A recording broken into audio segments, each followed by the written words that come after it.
So there's, I can't even read this on this slide, but you can get super detailed. There's one that I'm on that's just social. It's called Life Cake. All it is pictures of my babies.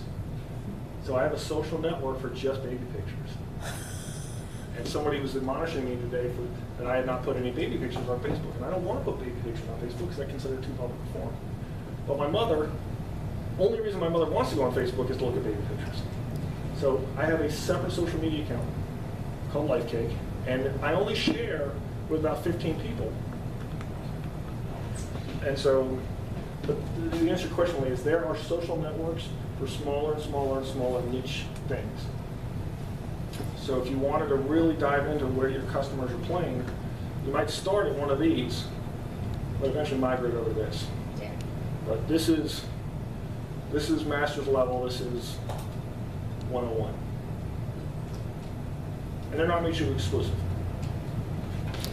So I mentioned, for example, Instagram is very picture-centric. The other big picture-based one is called Pinterest. Mm-hmm. And then even below Pinterest, there are incredibly detailed subject matter sites. So this is a dense world of social media. But how would you find that site?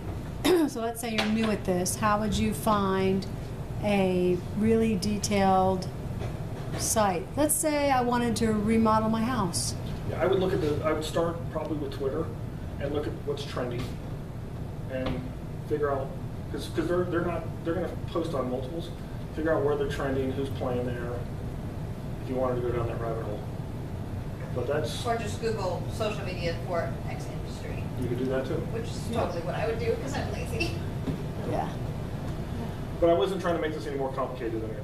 Yeah, I didn't know if there were, here's the top 20, these industries play in these spaces for a reason, But Yeah. it's a good place to start with 5. Good place to start with 5. I mean, even this is under debate. I mean, do I include Pinterest or not? Or there's one more I was going to include on the side or not too. Oh, Google Plus. Yeah, I don't know. Yeah, so Yeah. Can't Google quite go there. Can't quite get them there, but Snapchat, right? Oh, yeah, I do WhatsApp, things like that. I use WhatsApp. I do use WhatsApp. If you're doing international, I do WhatsApp. But you do it for cost savings, not as a social marketing tool. Correct. Yeah. Correct. How many firms do pay for somebody to do this? I remember when I was in college, this was like a big deal. You could get hired to be the social media coordinator for a big company. And basically all you did all day was create tweets. Yeah. And is that valuable for businesses, you'd say, in our area? Well, so the way I would do it, let me answer the question slightly different. And then come to a lot of my things. But one of the things I strongly endorse is when you're doing marketing efforts that you have some way to measure them. And so the answer to my question is, if you were going to spend time on this, make sure that you're able to have some measure of result to determine whether it's worth it. Part of the reason I like Buffer so much is they have a tremendous amount of analytics. So I can actually measure my effectiveness of this to determine what kind of results I get. And then part of what their premium service is more analytics. So they give you a spoonful of analytics for free, but if you want the entire ice cream, then you got to pay. But it may be worth it. It's actually not very expensive. So to answer your question more broadly, if you're going to do marketing efforts, measure. So here's the analogy. I view marketing efforts like milk, in that you're going to want to sniff the milk and taste the milk before you make your entire family their cereal. And so try some different marketing efforts, and whichever has the freshest milk has the biggest result. That's the milk you put in everybody's bowl. And so with my company, my first company, we had my employees would come to me all the time with wacky marketing ideas. And so I actually created a rule. The rule is I'd spend $250 on anything, any wacky marketing idea you had, but you had to tell me 2 things. One, what are you going to measure?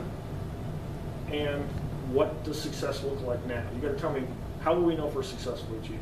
And it didn't have to be just sales. It could be sign up for download software, sign up for our email list, whatever it was. Just have a way to measure. And so what we did with that is we tried all kinds of stuff that was just bad milk. But in that case, we only sniffed it for $250. The good programs, we would put tens of thousands of dollars into. So we had programs we spent $20,000 a month on, but we test them at $250. So long answer, short question Yeah. is measure. Any questions? So the next thing I want us to do is, before we get into open mic, Mike's here, what do you guys want to talk about next month?